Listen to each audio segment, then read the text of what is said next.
Resume the hearing. I want to, first of all, thank everybody for their patience. The votes went longer than we had anticipated. There was additional business. As I was speaking with our witnesses, one mentioned that they have waited for hundreds of years for us to right some of these injustices. And while that may be the case, I still am very grateful for the patience that you all have shown today. The chair will now recognize the Honorable Jared Michael Erickson, who is the chairman of the Confederated Tribes of the Colville Reservation. Welcome, Chairman. The floor is yours. All right, can you hear me? Yes, we can hear you. Okay, thank you. All right, good afternoon, Chairman Fernández, Ranking Member Obernolte, and members of the committee. My name is Jared Michael Erickson. I'm the chairman of the Colville Business Council, which is the governing body of the Colville Tribes. I want to thank you for inviting me to testify in H.R. 387, the Parity for Tribal Law Enforcement Act.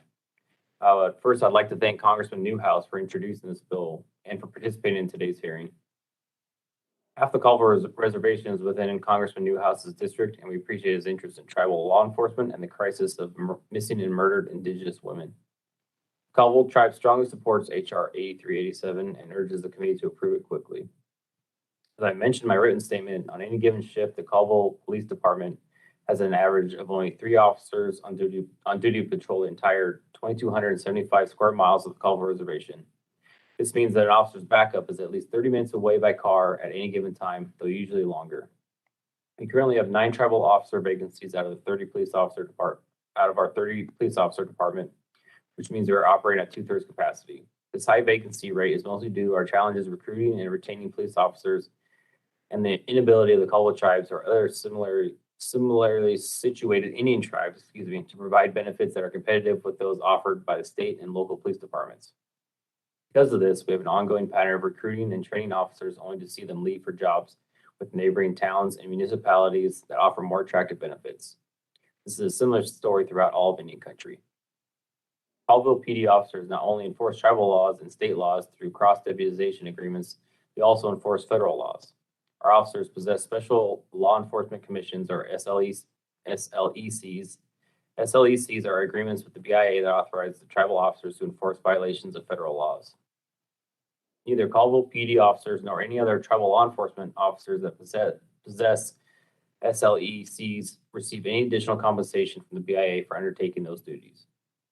Our tribal PD assumes these federal duties out of necessity because most major crimes like rape and murder in Indian country are federal offenses. We need to have officers that can put forward the best case for federal prosecution. We currently have to rely exclusively on the FBI for carrying the cases forward to the U.S. Attorney.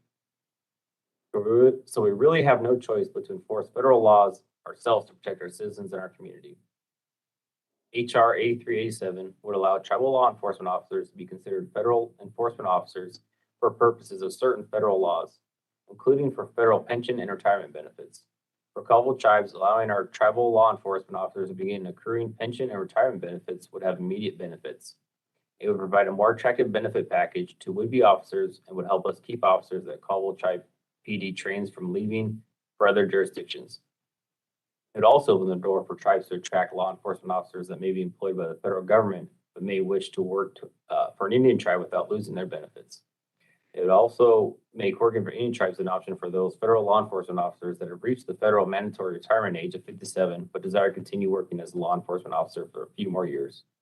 As I mentioned, the Colville PD and many other tribal law enforcement agencies already perform the duties of federal law enforcement officers. Making this change would put tribal officers in parity with their federal officer counterparts and recognize the heightened responsibility our officers undertake. In conclusion, the Colville Tribe strongly supports the Parity for Tribal Law Enforcement Act and hopes this committee moves it quickly. I would be happy to answer any questions the committee may have. Linda, thank you.